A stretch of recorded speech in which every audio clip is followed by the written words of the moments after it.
V Trebišove vznikla prospešná aktivita pre matky s deťmi, ktorá má predovšetkým zdravotný charakter a má pomôcť deťom. Tak títo mali netradiční školáci sa stretávajú na plavárni na základnej škole Gorkého v Trebišove. V rámci 6-týždňového kurzu sa dvakrát týždenne učia priatelíc s vodou bábätka od pol roka. Za týmto nápadom stojí detská lekárka Jana Halapinová. Táto nová aktivita vznikla, dá sa povedať, na podnet matiek, ktoré sa ma už minulý rok pýtali, či sa dejú nejaké aktivity v meste, na ktorých by sa mohli s tými malými ratolestiami zúčastniť. Preto som vlastne zorganizovala tento kurz plávania, ktorý sa volá Aqua Baby. Malých plavcov zasvedcuje do plávania majster Slovenska v triatlone Miroslav Princík, ktorý je aj sám otcom ročnej dcérky Nelky. Momentálne je ako jediný v Trebišove aj držiteľom certifikátu cvičiteľa detského plávania. Celá tá hodinka trvá nejakých tých 60 minút.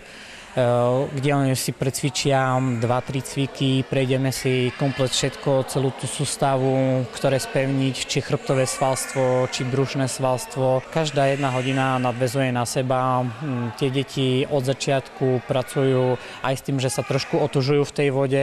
Plávanie je najprirodzenejšia pohybová aktivita pre deti.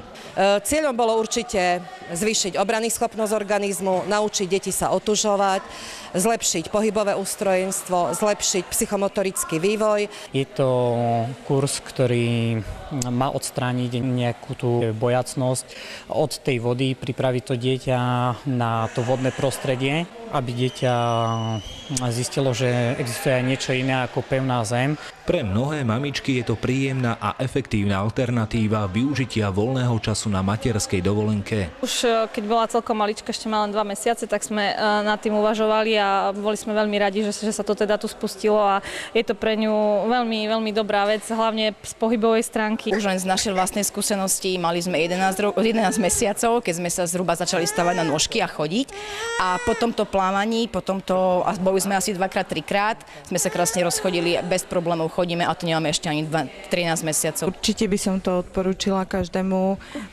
Človek si tu oddychne, deti sa zabavia, takže je to perfektný relax.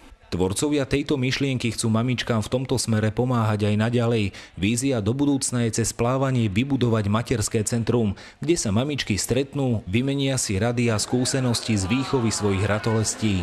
Ďalší kurz, ktorý začne, už bude prebiehať s tým, že tie matky môžu prísť aj rodičia.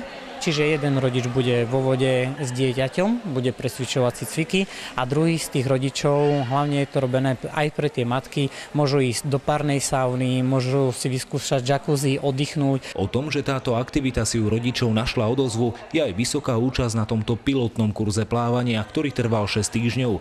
Po skončení tohto sa začína vďaka vysokému záujmu hneď ďalší. Pre mňa je najväčším zadozučením a radosťou to, že keď sme pred 6 týždňami začínali, vládol tu plač a dnes tu vládne smiech. Predtým to bolo skôr také, že mala strach, alebo teda chytala dých, ale teraz je to také, že cíti sa ako ryba vo vode, dá sa tak povedať.